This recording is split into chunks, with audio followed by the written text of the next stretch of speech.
తెలంగాణ వ్యాప్తంగా ఒక చర్చ ఇప్పుడు అందరి నోళ్ళలో నానుతా ఉంది. అదేంటంటే గద్దర్కు నేను సహాయం చేశానంటూ జనసేన అధినేత AP deputy CM Pawan Kalyan చేసినటువంటి వ్యాఖ్యలు ఇప్పుడు తీవ్రమైనటువంటి దుమారాన్ని పెడతా ఉన్నాయి. ఒకవేళ సహాయం చేసినా చెప్పుకోవాల్సినటువంటి సందర్భమా అనేటువంటి మాటలు ఎక్కువగా వినబడుతూ ఉన్నాయి. అసలు పవన్ కళ్యాణ్కి గద్దర్కు ఉన్నటువంటి రిలేషన్ ఎలా ఉండేది? పవన్ కళ్యాణ్ గద్దర్కి చేసినటువంటి సహాయాలు ఏంటి? గద్దర్కి సంబంధించినటువంటి విషయంలో పవన్ కళ్యాణ్ ఎట్లా ఉండేవాడు? మనతో పాటుగా మాట్లాడడానికి గద్దర్ తనయురాలు వెన్నెల గద్దర్ మనతో పాటుగా ఉన్నారు. అక్క నమస్తే. నమస్తే. మీరు కూడా ఆ వ్యాఖ్యలు చూశారని భావిస్తా ఉన్నా. దాదాపు ఒక 2-3 నిమిషాల పాటు మీ తండ్రి గురించే పవన్ కళ్యాణ్ ఆ ప్రెస్ మీట్లో ప్రస్తావించడం జరిగింది. దానిలో ఒక మాట ఏం చెప్పాడంటే, తెలంగాణ వాళ్ళు ఎవరు పట్టించుకోని సమయంలో గద్దర్ నా దగ్గరికి వచ్చిండు, నేను గద్దర్కి ఒక కారు కొనిచ్చిన అనేటువంటి వ్యాఖ్యలు ఇప్పుడు ధిమారాన్ని చెప్తా ఉన్నాయి. జనసేన పార్టీ పుట్టింది 2014లో అయితే 1990లో బుల్లెట్ గాయాలకు గద్దర్ గురైతే ఆ టైంలో ఎట్లా జనసేన అధ్యక్షుడు కారు ఇప్పిస్తాడనేటువంటి చర్చ కూడా ఊపంది. అసలు కార్ల గురించి మాట్లాడుకుంటే గద్దర్కి ఎన్ని కార్లు ఉండేవి, గద్దర్ ఎప్పుడెప్పుడు తిరిగిండు, మీకున్నటువంటి అవగాహన మేరకు ఎట్లా చెప్తారు? ముందుగా మీకు ధన్యవాదాలు ఇక్కడికి వచ్చి ఇంటర్వ్యూ చేస్తున్నందుకు. అట్లాగే పవన్ అన్న గారు, గద్దర్ అన్న గారి గురించి చాలా వేదికలుగా చాలా చెప్పారు. ప్రజలు రిసీవ్ చేసుకున్నారు. ఎస్, ఈసారి ఎందుకు రిసీవ్ చేసుకోవట్లేదు అనేది ప్రశ్న మనము అందరి మనసులో మెదులుతుంది చాలాసార్లు. అంటే గత 15 ఏళ్ళ నుంచి తను రాజకీయాలకు డైరెక్ట్గా అడుగు పెట్టినప్పటి నుంచి, పెట్టకపోయినప్పటి నుంచి కూడా గద్దర్ గారి ప్రస్తావన చేస్తూ వాళ్ళ ఇద్దరి మధ్య ఉన్న ఆ సన్నిధ్యాన్ని గురించి చెప్పుతూ, ఆయన మహాకవి, మహా ఉద్యమకారుడు అని చెప్పుతూ ఆయన పాటలు పాడుతుంటే ఎవరు మనం ప్రశ్నించలేదు. అవును. కానీ ఈసారి ప్రశ్న ఎందుకు వచ్చిందంటే, ఇది చాలా సున్నితమైన విషయం. అవును, చాలా సున్నితం. తెలంగాణ అంటేనే ఒక అస్తిత్వ పోరాటం. అది గుండెని తాకుతుంది. తెలంగాణ గురించి ఎవరు చెడ్డగా మాట్లాడితే చాలు, ఎవరు తక్కువ చేస్తున్నా అనే విధంగా మాట్లాడితే చాలు, బొగ్గుమని మండుపడుతుంది తెలంగాణ. ఇక్కడ ఏమైందంటే, ఇద్దరి వ్యక్తుల మధ్యలో జరిగిన విషయాన్ని బహిర్గతం చేయడము అనేది ఎలా ఉందంటే, ఆ బహిర్గతం చేసిన విషయము ప్రజల్లోకి పాజిటివ్గా వెళ్తుందా, నెగిటివ్ వెళ్తుందా అని చూసుకోవాలి. దానికన్నా ముందు గద్దర్ గారి నుంచి చేసిన వ్యాఖ్యలు పాజిటివ్గా పోయినాయి. ఇప్పుడు గద్దర్ గారి గురించి చేసిన వ్యాఖ్యలు కొంచెం నెగిటివ్గా వెళ్ళినాయి. సో ఆ నెగిటివ్నే తెలంగాణ ప్రజలు యాక్సెప్ట్ చేయలేకపోతున్నారు. ఎందుకు యాక్సెప్ట్ చేయలేకపోతున్నారు పలానా వ్యక్తి గురించి మాట్లాడితే అంటే, గద్దర్ గారు వ్యక్తి కాదు, ఒక శక్తి. గద్దర్ గారు ఆ వ్యక్తిత్వం ఉన్న ఆయన మచ్చలేని చంద్రుడు గద్దర్ గారు. ఎంతో మహోన్నతమైన వ్యక్తిత్వం ఉన్న గద్దర్ గారు ని తక్కువ చేసి నా దగ్గరకు వచ్చారు, నా దగ్గర అడుక్కున్నాడు అన్నట్టు అంటే, గద్దర్ గారు పోయి నిన్ను అడుక్కున్నట్టు తెలంగాణ బిడ్డలంతా అడుక్కున్న ఫీలింగే వచ్చిందనమాట. సో ఆ మీరు కన్వే చేసిన విధం, మీ మధ్యలో ఉన్న ఆ సంభాషణను కానీ, మీరు ఒకరికొకరికి ఉన్న విషయాలను కానీ మీరు బయట పెట్టిన విధానం అనేది కరెక్ట్ లేదు. అందుకే తెలంగాణ ప్రజలు చిన్న బిడ్డ కాడ నుంచి, అంటే ఒక కాలేజ్ గోయింగ్ స్టూడెంట్ నుంచి, వాళ్ళకు పెద్దగా తెలియకపోయినా ఇప్పుడు ఇంటర్ డిగ్రీ పిల్లల నుంచి కూడా వ్యతిరేకత, ఇంట్లో నుంచి స్త్రీలు, అమ్మలు, అక్కలు, మేధావులు, జర్నలిస్టులు, స్టూడెంట్స్, డాక్టర్స్ అందరు వ్యతిరేకిస్తున్నారంటే they know the personality of Gaddar garu. అరే అడిగిండొచ్చు భయ్యా, నీకు ప్రేమ ఉంది, నేను అడుగుతా అట్లా కూర్చొని ఛాయ్ తాగుదామా అంటే, ఇక నేను వెన్నెలకు నేనే ఛాయ్ పోసినా ఛాయ్ తాగి ఆమె ప్రపంచం వెళ్ళింది అంటే అది కాదు కదా. మన తెలంగాణ సామెత ఏమంటారు, ఇంకేమంటారంటే, కుత్క మీద కత్తి వచ్చిందని కడుపులంతా కక్కుతావయ్యా, that reflects your personality. Gaddar గారి కోసం ఎంతో మంది త్యాగాలు చేస్తారు. గద్దర్ గారిని కడుపులో పెట్టుకోనావు, అండర్ గ్రౌండ్ లో ఉన్నప్పుడు ఎక్కడున్నాడండి, ఎవరు మరి ఎక్కడున్నారండి? అండర్ గ్రౌండ్ ఎక్కడున్నారు, ఎవరు బువ్వ పెట్టారు, ఎవరు బట్టలు ఇచ్చారు, ఎవరు పైసలు ఇచ్చారు, ఆటోలో పోను ఎవరు ఇచ్చారు, మరి వాళ్ళందరూ ఏం కావాలి? వాళ్ళు అలా వచ్చి చెప్పట్లేదు కదా. మొన్ననే ఒక విషయం తెలిసింది, మా మామయ్య గారు చెప్పారు, ఖమ్మంకి ఆంధ్ర బార్డర్ లో గద్దర్ గారు వెళ్ళి వాళ్ళ ఇంట్లో 2 రోజులు షెల్టర్ లో ఉన్నారంట. ఒక వారం తర్వాత గద్దర్ గారు వెళ్ళిపోయినాక ఒక వారం తర్వాత పోలీసు వాళ్ళు వచ్చి భార్య భర్తలు, ఒక చిన్న బిడ్డ అంట, ఆడబిడ్డ, భార్య భర్తలు తీసుకుపోయారు, ఇద్దరిని కొడితే చనిపోయారు, బిడ్డ అనాథ అయిపోయింది. మరి అలాంటి కుటుంబాలు ఏమైందండి? అట్లా. సో ఇది very sensitive issue. We respect the relationship between Gaddar అన్న అండ్ పవన్ అన్న. There is no doubt at all. Gaddar అన్న కూడా పర్టికులర్ చెప్పారు, అరే నా పవన్ నా తమ్ముడు రావే, నేను పోయి జోబులో చేయబెట్టి పైసలు తీసుకుంటా, అది మేము వీడియోలో చూసింది. పర్టికులర్ గా మీరు అన్నట్టు మాకేమి చెప్పలేదు. ఆయన జీవిత పయంలో ఆయన ఎంతో మందిని కలుస్తారు, ఎంతో మంది ప్రయాణం అవుతారు, ఎంతో మంది ఉంటారు, ఎంతో మంది పోతారు. ఆ జీవిత పయంలో మేము ఆయన ఎప్పుడు అడ్డు రాలేదే, ఏం చేస్తున్నారని మేము ప్రశ్నించే వాళ్ళం. మా అమ్మ కూడా అడిగేది కాదనమాట. So how will we get to know? తను మాట్లాడుతుంటే, బయట మాట్లాడుతుంటే, వీడియోలో చూస్తుంటే, చనిపోయినాక బయట వెళ్తే yes there is very close relationship between. అలాగే మాకున్న కొంతమందితో కూడా తెలుసు, అవును ఉన్నది. అట్లా చాలా మంది ఫిలిం ఇండస్ట్రీలో చాలా మంది మాకు క్లోజ్. దాసరి నారాయణ గారిని తీసుకొని మోహన్ బాబు అంకుల్ గారు, మోహన్ బాబుల అంకుల్ వరకు కూడా, ఇంకా తర్వాత కూడా చిరంజీవి గారితోని, ఎన్టీ రామారావు గారి హరికృష్ణ గారితో యాక్ట్ చేసినప్పుడు Sriram. So all are very close. కానీ చాలా సున్నితమైన విషయాన్ని ఇలా చెప్పడంలో ఏమవుతుందంటే, నేను మంచోడు అని చెప్పడానికి ఆ లంగోడు అని చెప్పినట్టే.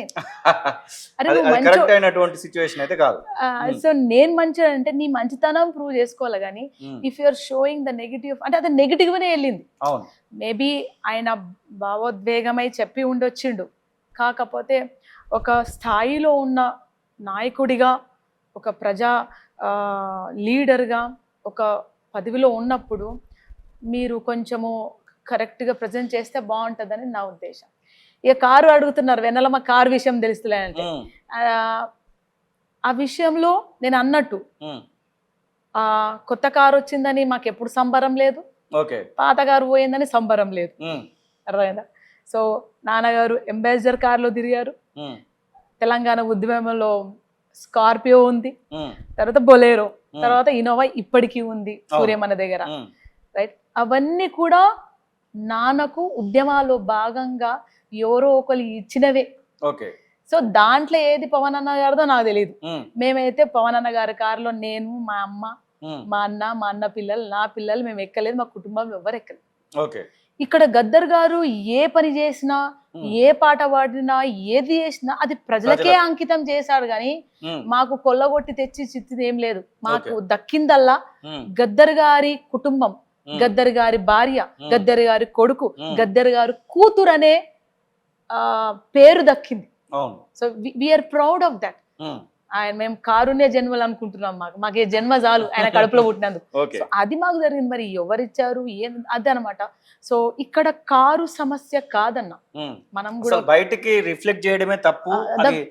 ఇద్దరి మధ్యలో ఉన్నటువంటి ఆ యొక్క సంబంధాన్ని, ఆ సాన్నిహిత్యాన్ని ఇలా ప్రొజెక్ట్ చేసుకోవడం, ఒక మన మధ్యలో భౌతికంగా లేనటువంటి వ్యక్తి విషయంలో మాట్లాడడాన్ని మీరు ఎట్లా చెప్తారు? భౌతికంగా అదే ఒకవేళ ఆయనే బతుకున్నా అనుకో, అప్పుడు ఆయన చెప్పడు కదా, మా నాన్న చెప్తాడు కదా. కానీ చనిపోయిన వ్యక్తి గురించి లేనప్పుడు ఇప్పుడు నన్ను అడుగుతున్నారు, వెన్నెలమ్మ మాట్లాడతలేదు, ఇచ్చిండేమో, ఈమె కూడా ఇచ్చిండేమో, అందుకే సపోర్ట్ చేస్తలేదేమో అనుకుంటారు. కానీ మాకు తెలిస్తే కదా మాట్లాడడానికి. ఇప్పుడు నేను ఎవరిని అడగాలి చెప్పండి? whom should I ask? Should I go and ask everybody అన్న ఇచ్చిండంటనా?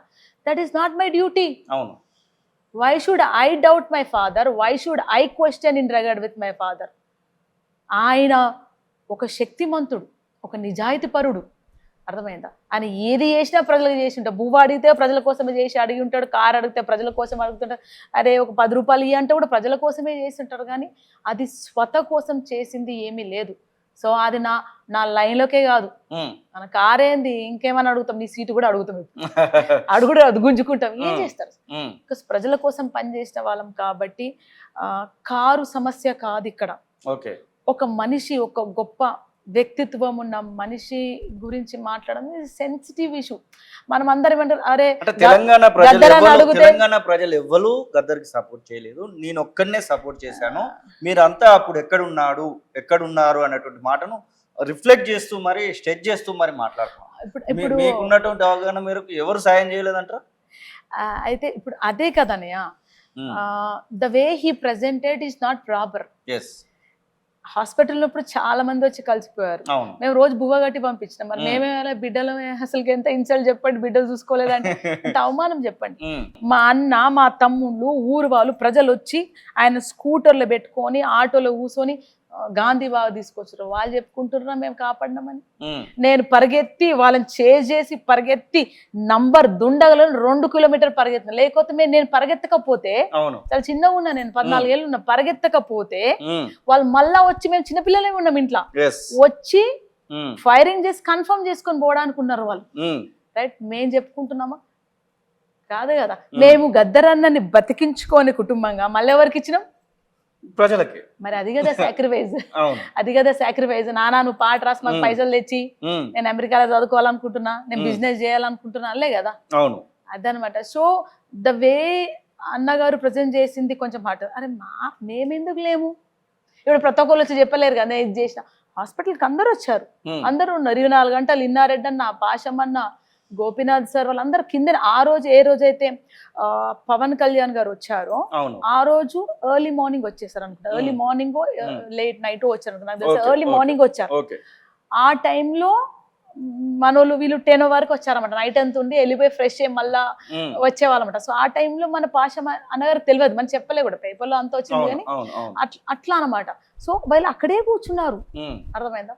రేవంత్ అన్న గారు వచ్చారు, భట్ అన్న గారు వచ్చారు, బీజేపీ నాయకులు వచ్చి కలిసారు, బీఆర్ఎస్ నాయకులు వచ్చి కలిసారు, సిపిఐ కలిసారు, కళాకారులు. మా నాన్న తిరుగుతుంటే ఎందుకు వస్తారు రబ్బి అంటే కళాకారులు కలిసారు, బిజినెస్ పర్సన్ కలిసారు, సినిమా ఇండస్ట్రీ నుంచి వేరే ప్రొడ్యూసర్స్ వచ్చారు. వాళ్ళు భయపడిపోయారు, అంటే బయటికి చెప్పొద్దు, ప్రజలకు ప్యానిక్ చేయొద్దు, ఆపరేషన్ చేసుకొని వస్తా కదా, ఎందుకు ఊరికే నాకు హాస్పిటల్ పోయినా రైట్ ట్రీట్మెంట్ అవుతుంది ఇది అవుతుంది అని అట్లా సోషల్ మీడియాలో ఎప్పుడు చిల్లర ఉండడు నాన్న. సో అందరూ వచ్చారు, మరి కుటుంబం ఏమైంది? ఎవరు పట్టలే. సో ఉండిండొచ్చు తెలంగాణ స్వరాష్ట్రం కోసం. ఆయన ఉద్దేశం లేదంటే 10 ఏళ్ళు గద్దర్ గారిని పట్టించుకోలేదు, రైట్. ముందున్న పాలకులు గేటు కాడ ఊసబెట్టిండు అని అది చెప్పబోయి ఇది చెప్పిండమాట. అప్పుడు డైరెక్ట్ చెప్పాల్సింది, రైట్. బీఆర్ఎస్ ఆధ్వర్యంలో గద్దర్ గారు నమ్మించారు, కళాకారులు నమ్మించారు, ఉద్యమాలు నమ్మించారు, గద్దర్ అని గడికాడ ఊసబెట్టినారు, అది చెప్పుంటే ఇట్ వుడ్ బి డిఫరెంట్. అప్పుడు తెలంగాణ అంతా కాదు, బీఆర్ఎస్ పార్టీ నుంచి వ్యతిరేకత వచ్చేది, ఓన్లీ తెలంగాణలో ఉన్నటువంటి ఒక పార్టీ నుంచి వ్యతిరేకత వచ్చేది. ఇదే టైంలో June 2 రోజునే ఒక ప్రోగ్రామ్ పెడదామని తెలంగాణలో జనసేన పార్టీకి సంబంధించి నవనిర్మాణ జనసేనకు సంబంధించి ఒక ప్రెస్ మీట్ అయితే పెట్టి 11 రోజులు అన్నం తినలేదు తెలంగాణ రాష్ట్రం ఆవిర్భవించిన తర్వాత అని తనే మాట్లాడి ఇక్కడ పెట్టడాన్ని తెలంగాణ వాసులు ఎవరు కూడా యాక్సెప్ట్ చేయట్లేదు. అసలు ఇది ఎక్కడి న్యాయం అని చెప్తా ఉన్నాం. ఇదే టైంలో పవన్ కళ్యాణ్ ఇంకొక అడుగు ముందుకేసి తెలంగాణ మీ జాగిరా అనేటువంటి మాటలు కూడా మాట్లాడతాం. ఇలాంటి వ్యాఖ్యలను మీరు ఎట్లా చూస్తారు? ఫస్ట్ ఆఫ్ ఆల్ మనది డెమోక్రటిక్ కంట్రీ అన్య, ఎవరైనా పోవచ్చు, ఎవరైనా రావచ్చు. మన తెలంగాణ మినీ ఇండియా, అందరు ఇన్నే ఉన్నారు. మన భారతదేశం ఉన్న వాళ్ళందరూ ఇక్కడనే ఉన్నారు, లేబర్ ఇక్కడే ఉన్నారు, బిజినెస్ పర్సన్ ఇక్కడే ఉన్నారు. మన ఊర్లో మన దుకాణంలో మనం కూలీలుగా పనిచేస్తున్నాం, మన ఇండస్ట్రీస్ లో మనం కూలీగా పనిచేస్తున్నాం. That is different issue. ఇక్కడ ఎవరిని ఆపట్లేదు మన భారతదేశంలో. ఎవరైనా ఎక్కడైనా పోయి మన భారత రాజ్యాంగం ప్రకారం పార్టీ స్థాపించవచ్చు, పోటీ కూడా చేయవచ్చు అడవిలో నుంచి, మారిమూడాల నుంచి. దాంట్లో కూడా లేదు.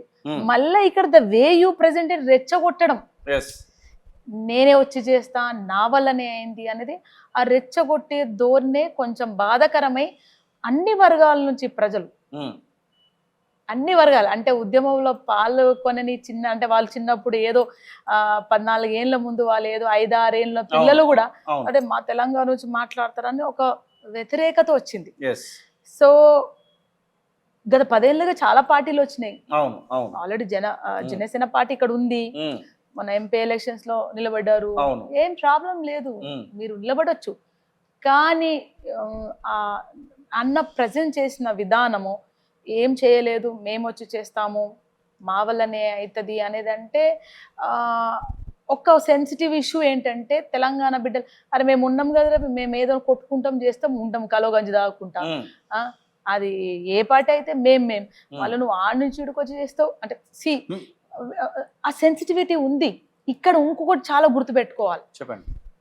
నేను మొన్ననే చెప్పానమాట, తెలంగాణ దొరలకు దోపిడి వ్యతిరేకంగా, నైజాం పాలనకు వ్యతిరేకంగా, ఆంధ్ర పెత్తందారుల అణిచివేతకు సాగిన పోరాటం. ఇక్కడ మా ఇంట్లో ఆంధ్రోలే 40-50 ఏళ్ళ నుంచి ఉంటున్నారు, నా సొంత తమ్ముడైనా మేము అట్లా కుటుంబంగా బతున్నాం. ఇప్పుడు అందరు లేస్తున్నారు, పనులు పోతున్నారు, చేస్తారు. మీరు నేను బిజీ ఉన్నాం ఇలా టాపిక్ జరుగుతుంది. కానీ ఆంధ్ర ప్రజలు, తెలంగాణ ప్రజలు అన్నదమ్ముల్లాగా ప్రేమగా పెళ్లిళ్ళు అన్ని కలిపి బతుకు. మన వాళ్ళని ఇన్వాల్వ్ చేయొద్దు, మన గొడవ మనది. అర్థమైందా? సో అది కాదు, ఇక్కడ వచ్చి మీరే ఒకసారి ఆంధ్ర తెలంగాణ మేమే చేసినాం అంటే చాలా సెన్సిటివ్ ఇష్యూ అన్న.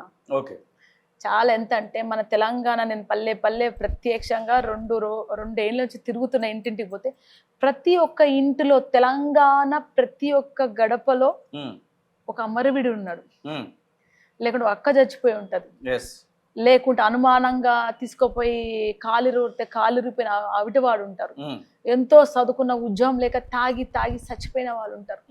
ప్రతి ఒక్క గడప నుంచి ఒక వీరగాదు ఉంటది, ఒక కన్నీటి గాదు ఉంటది అన్న, ప్రతి ఒక్క గడప నుంచి. అర్థమైందా?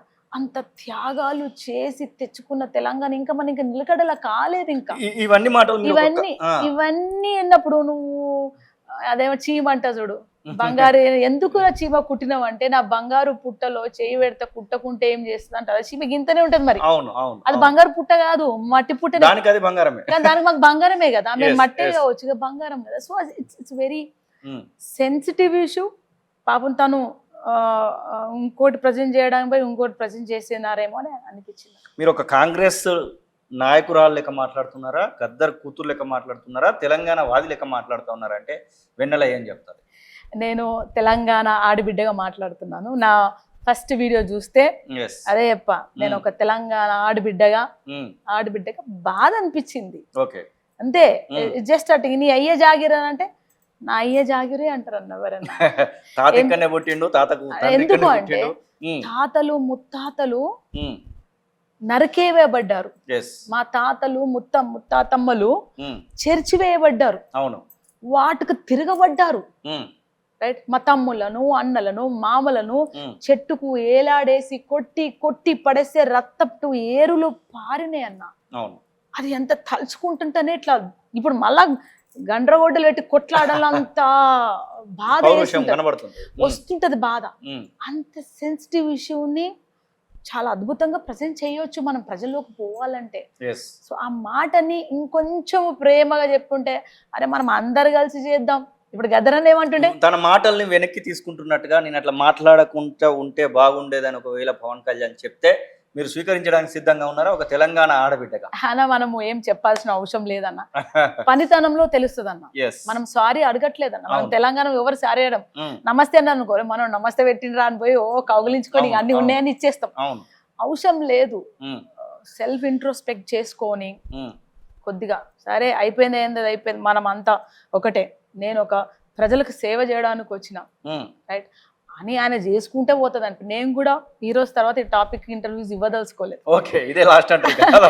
యాక్చువల్లీ నేను ఇవ్వద్దు అనుకున్నాను కూడా, ఇవ్వద్దు అనుకున్నాను కానీ కాకపోతే కొంతమంది అన్నలు అడిగారు కాబట్టి సాలే వారం గౌరవించుకొని సరే ఇంకొంచెం క్లారిటీగా ప్రజలు మీ ఇప్పుడు అన్న విషయం కార్ ఇష్యూ, అది కార్ కావచ్చు, తెలంగాణ ఉద్యమంలో మీకు ఎన్నిసార్లు భూ పెట్టలేదు మరి, చాయ్ పోసినా ఏమన్నా ఫ్రీగా చేస్తలేవు అంటానా?